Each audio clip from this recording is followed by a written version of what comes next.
What's the Gucci smell like, everyone? It's your main man, C50. Today we are here to watch Weiss vs. Mitsuru Death Battle. I'm not sure what to expect, but let's go. Oh, hey, come on, work with me.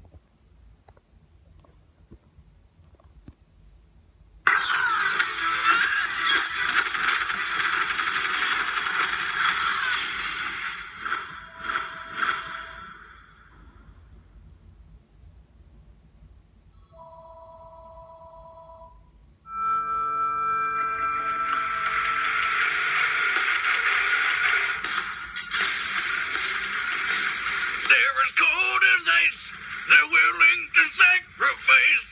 Today, we're pitting together two queens of ice born into powerful, if troubled, families. Weiss Schnee, heiress to the Schnee Dust Company and member of the Huntress Team RWBY. And Mitsuru Kirijo, heiress to the Kirijo Group and member of the persona-wielding Seas. He's Wiz and I'm Boomstick. And it's our job to analyze their weapons, armor, and skills to find out who would win a death battle.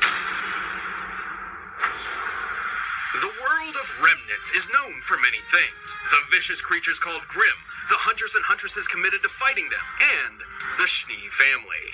Yeah, they're kind of like royalty, and their princess is Weiss Schnee. As the heiress to the family company, she grew up in a pretty cold home. Pun intended. The Schnee family expected a lot from Weiss. It was considered essential that she live up to their highly influential name. Too bad for them, she had her own plans. Rejecting her father's wishes to remain at home, Weiss left to attend Beacon Academy and train to become a huntress, literally putting the W in Team RWBY. Within just a year, Weiss established her own name for herself, saving the kingdom on more than one occasion, and doing so with her trusty blade, Myrtanaster. And that's McHugh. Merc Nasty here is a multi-action rapier with a 3-foot-long blade. But guess what? It's also a gun! Instead of a plain old cross guard, it's got a 6-slot revolver-style chamber that Weiss fills with bullets colored like the rainbow. Well, they're not exactly bullets. They are vials of dust, which she can fire to enhance her weapon and skills. Ironically, the Schnee Dust Company is by far one of the largest producers and exporters of dust. Wow. Wait. They sell dust? I got a ton of that shit covering the bookshelf in my trailer. I can sell it and finally have enough money to buy a second bookshelf! Just farm, here I come! No, not that kind of dust. In the world of Remnant, dust is an energy source, often used to fuel vehicles, androids, and weapons. Wait, you have books? When did I say anything about books? Well, long story short, there are 4 main types of dust: air, lightning, fire, and water. And Weiss likes to mix water and air together for her favorite, ice dust. And that is why they call you the Ice Queen.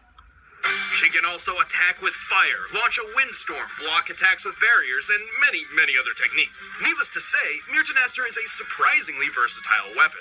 She also uses dust to boost her semblance, which is basically her X-Men superpower. Weiss gets hers from her family line and can do a bunch of stuff with it. She can make glyphs on surfaces or in the air, each with a different color denoting its ability. Black glyphs hold things in place, while white ones propel things forward. Also, by infusing glyphs with dust, she can manipulate their effects. For example, a touch of lightning dust lets her dilate time, dramatically increasing her speed. Or even better, she can use the glyphs to summon monsters to aid her in battle, Beastmaster style. Like this crazy boar, a giant killer wasp, and the Armagigas, which literally translates to giant armor in Latin, so fitting. Damn, just imagine how great her family could be if they all didn't hate each other. Unlimited dust, giant bodyguards you can summon anytime, and they'd never be stuck with warm beer. Unfortunately, the Schnee family does suffer from some rocky relationships, with the exception of Weiss and her older sister, Winter. Wait, go back. Is her dad Colonel Sanders? I guess there's a certain resemblance. KFC, KF Schnee? No wonder they're so rich. Where did you get that chicken? What? You don't carry pocket chicken? So, back on topic, Weiss has a very powerful and versatile ability, and like most semblances, it's powered by her aura, which is like an invisible shield around her body. She's basically unkillable while it's up. Though the aura itself isn't indestructible, it can be depleted after taking a lot of damage and needs time to restore itself. Without it, she cannot use her semblance, and she's much more vulnerable. But that aura is pretty friggin' tough. It was just enough to take a full-on hit from a geyser of lava. Lava can reach temperatures up to 1200 degrees Celsius, enough to melt iron. And during a food fight of all things, she was thrown into a pillar so hard it was obliterated. Hey, Wiz, I've been in a few food fights in my time, and that shit gets intense. And that one's tame by comparison. But greatest of all, with a combination of ice and her aura, she survived riding atop a speeding train crashing through concrete. By measuring the diameter of the resulting hole and applying the values of fragmentation, this means Weiss survived an impact equal to over 7 tons of TNT. But it's not just Weiss that's tough. Her glyphs are strong enough to catapult the Armageddon, and with her ice powers, she's knocked around a giant mech built for fighting Godzilla-sized Grim. Compared to the height of her teammate nearby, it appears she created over 2,000 metric tons of ice. Obviously, that much ice doesn't fit into 2 vials of dust. She's likely using the ocean as a base to exert fusion energy and vaporization energy on the nitrogen in the air, thereby freezing it like so. At most, this would require over 900 billion joules of energy, equivalent to detonating around 230 tons of TNT. Wow! No wonder she could push that big old robot around. Plus, Weiss can also move super quick, dodging missiles and even hitting bullets out of the air. And with time dilation, she can stay nearly untouchable while taking out her opponents in the blink of an eye. Like that old saying, float like an inner tube on a lazy river and sting like your pee in the morning. Please go to a doctor. Throughout her journey, Weiss has overcome all sorts of dangers, but her most difficult task may have been the moment her father cut her out of the family, leaving her financially broke and dismissed from her birthright. Ah, boo-hoo, no more allowance. Still, she's powered through and made a name for herself as a huntress. With the RWBY team at her back, I think she's found the family she truly belongs to.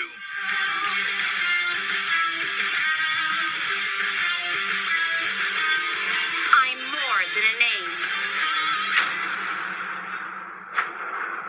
In the early 2000s, you'd be hard-pressed to find someone in Japan who didn't know of the Kirijo Group, a global conglomerate involved in nearly every aspect of daily life. And the heiress to this impressive company was a young girl named Mitsuru Kirijo. But unknown to her, the family company was into some pretty sketchy stuff. Her grandpa started experimenting with some sort of mental world called the Mind Place. Or more officially, the collective unconscious, a realm connected to every living being's subconscious mind. And within the collective unconscious dwells shadows, fragments of human psyche which often appear as malevolent monsters. They're basically demons. Kind of. However, there's another sort more directly integrated with the minds of individual people, effectively becoming their shadow selves. So some of them are demons who want to kill you, and some of them are demons who are part of your brain? Close enough. Well, Gramps tried to get the shadows for himself, but as anyone who's tried to summon demons will tell you, don't do that. Trust me, it never works out. And when it does, it doesn't. Chaos Incarnate erupted. The resulting explosion from his experiment released the shadows into reality to prey on an unsuspecting populace, and unveiled the Tartarus, a citadel between worlds. The Earth was drastically changed with a new dark hour, an extra hour of time occurring at midnight. Most folks didn't notice, though. The world basically freezes in time during the dark hour, including people. So nobody's got to pick up a new 25-hour clock, because when the hour runs up, everything continues like nothing happened. It's like getting an extra hour of secret sleep. But some people are able to operate during this hour, including Mitsuru, which she decided to take full advantage of. Yeah, she felt pretty guilty about her family basically ruining everything and sending hundreds of murder monsters into the world. So she swore to fix her grandpappy's mess. And while she's certainly skilled with a rapier thanks to her time in fencing club, a single sword would never be enough to combat the hordes of shadows. Luckily, her first experience with the Dark Hour helped her out in this regard. That's one way to put it. She and her dad were almost murdered by spooky shadows. But this event also led to an awakening. With the threat of death itself mere seconds away, Mitsuru dug deep within and found a new weapon, her shadow self. And that's how she became a person user. Persona user. Yeah, that's what I said. Thanks to this fateful night, Mitsuru can summon a manifestation of her personality known as a persona. This was Penthesilea, who would eventually evolve into her ultimate form, Artemisia. Artie is the best non-imaginary friend you could ask for. She's got all sorts of powerful ice spells. She can heal Mitsuru's wounds. She can drain someone's energy and add it to Mitsuru's own. And she can blow people up with mega deal of, It's a big purple kaboom that ignores special defenses. Anyway, and to top it all off, she's got a kinky ice whip. While Artemisia cannot really be killed, she does have her limits. When a persona is overtaxed or takes too much damage, it becomes broken and unusable for a short time. And since Artemisia is technically part of Mitsuru's mind, when the persona gets hurt, so does she. But this connection also grants Mitsuru her own set of special powers. She's physically superior to most others. She can also sense the locations of people and layouts of buildings through analytical clairvoyance. She's also immune to ice and the cold, so I'm not really sure why she needs that giant fur coat. Everyone needs a good fur coat, Wiz. Come on. I guess. It is a pretty nice coat. Anyway, Mitsuru wasn't going into battle alone. She gathered a team of Persona users to form the Specialized Extracurricular Execution Squad, or SEES, which is much easier to say. The team set out to explore Tartarus, combat the shadows, and put an end to the Dark Hour, while also scoring some extra credit because it was technically an after-school club. Japanese schools are way more hardcore than ours. And with a team at her back, Mitsuru needed a tool to reliably summon personas with. And so came the Evoker, which might be a little disturbing to some people, so fair warning. Yeah, it looks just like a gun, and that's kind of the point. The idea is to use the gun to create an extremely dramatic experience similar to how Mitsuru first evoked her own persona. Specifically, this is accomplished by aiming the thing at your face and pulling the trigger. Yeah, that's definitely not how guns are supposed to work. Questionable concepts aside, Mitsuru and her persona are an absolute terror on the battlefield. Oh, God! Did she just cut off that thing's dick? Yes, she did, Boomstick. And it was a goddamn cannon. Oh, the horror, but also cannon dick. Mitsuru is quick enough to dodge gunfire. Heck, another Persona user is even fast enough to outrun a bullet fired by a Magnum. Those usually have a muzzle velocity of over 360 meters per second. And Personas can move even faster. Neotos could react to and catch an arrow in milliseconds. And Mitsuru has defeated her in battle. But hey, how about that time Mitsuru and her whole team survived an explosion that totally wrecked this whole bridge? Now, in my humble opinion, using my very own handcrafted munitions measurement chart, I'd say this blast falls somewhere in the range of, oh shit, we're dead. Interesting, but let's use some real science now. This is real science. I tested explosions and their real effects on real people, just like you would. I'm a real scientist now. But that's... Wait, real people? Boomstick? Where are the interns? Hey, look, I got you that coat that you wanted. Ooh, thank you. Oh, it's so soft. So are the interns. But hey, Wiz, there's one more math thing you gotta do. By working with another Persona user, Yukari, Mitsuru helped freeze up this giant, creepy puppet monster. Well, again, taking nitrogen into account as it comprises 70% of air's makeup, we can apply its required fusion energy and vaporization energy. To find this feat would need an energy output equal to 60 kilotons of TNT. Though this can't all be attributed to Mitsuru, as she did have help. That's still a hell of a lot of ice. Mitsuru and Artemisia sure make a powerful pair.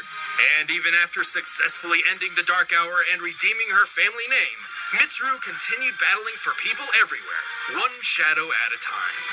This appears to be just the beginning. Alright, the combatants are set, and we've run the data through all possibilities. But first, I'm all out of pocket chicken, so let's get something better with Blue Apron.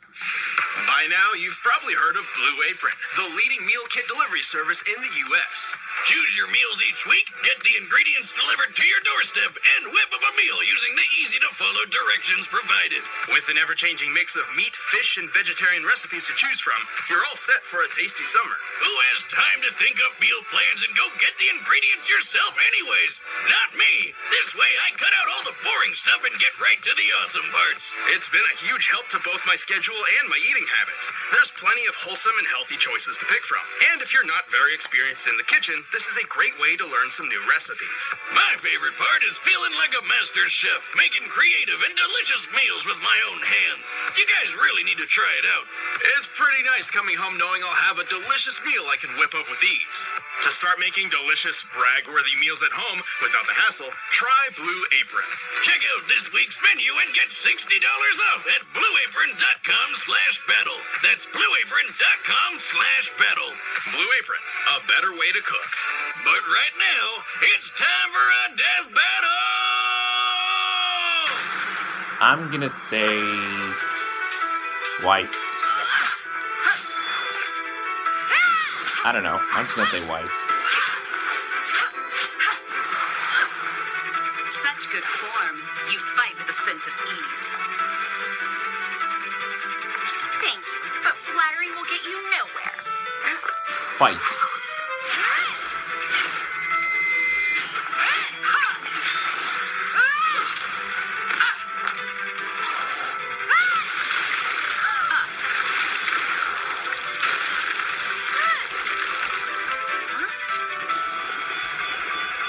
Fighting with ice. Ironic. And a waste of time. Artemisia!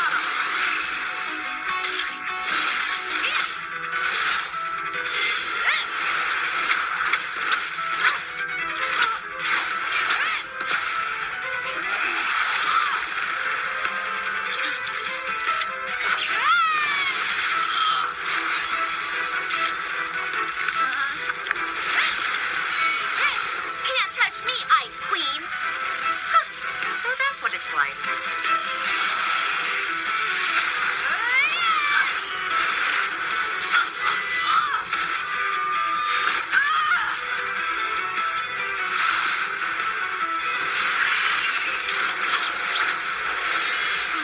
Ooh.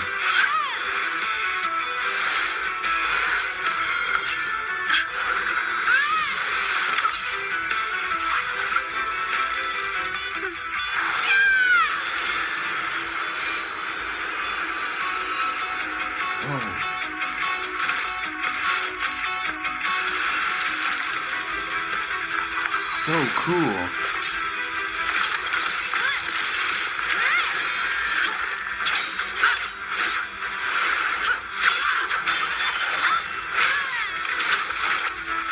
Uh-oh.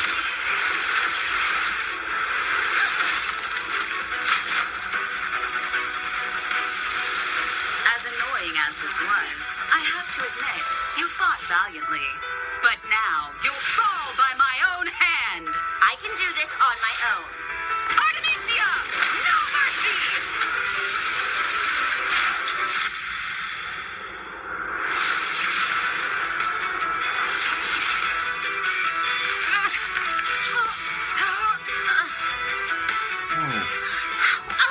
How strong are you? Uh-oh. Strong enough. Ah, damn it.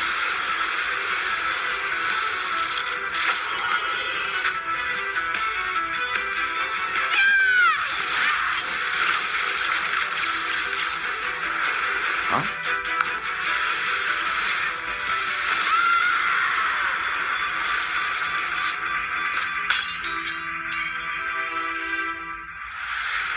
Damn it.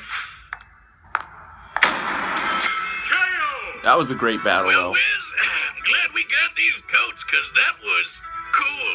Weiss was incredibly skilled. Her versatility certainly proved a challenge for Mitsuru, and she held a decent advantage in speed thanks to time dilation. Though to be fair, Mitsuru's analytical clairvoyance meant it would have been pretty difficult for Weiss to get the jump on her. Plus, Naota's persona had to move around Mach 7 to catch that arrow in such a short amount of time, so Artemisia must be capable of similar speeds. Yeah, but slowing down time seems like an instant win move, doesn't it?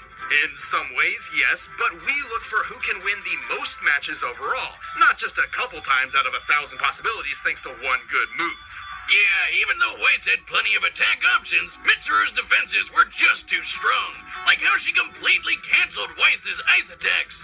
This presented a unique problem for Weiss, who has always been fairly reliant on ice techniques. She was forced to use dust, which she has less experience with. Plus, Weiss and her summons have never dealt damage anywhere close to that oh shit we're dead explosion that Mitsuru survived. By taking the diameter of the blast here and comparing it to real-life nukes, then considering how far Mitsuru was from the center of it, she took a hit worth over 21 tons of TNT.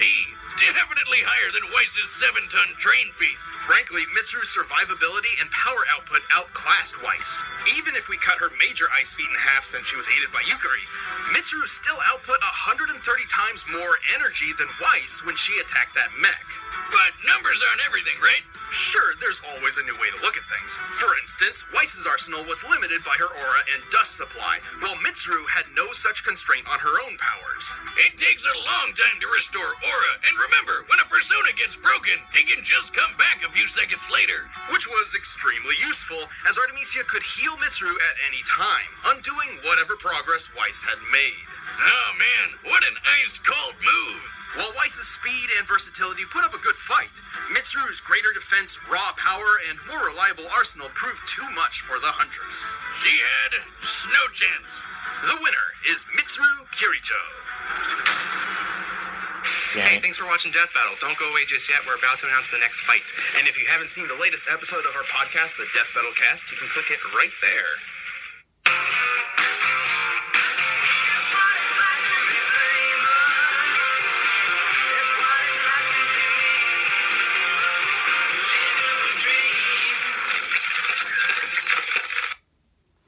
Alright, so that's going to do it, ladies and gentlemen. Honestly, I can't even be mad that I chose the wrong person. That was the coolest death battle I've ever seen. No doubt. That was a great death battle. Alright. So, hope you guys enjoyed the video. If you did, be sure to like, comment, and subscribe. As usual, it's your main man, C50. I will see you all next time. Till then, see ya.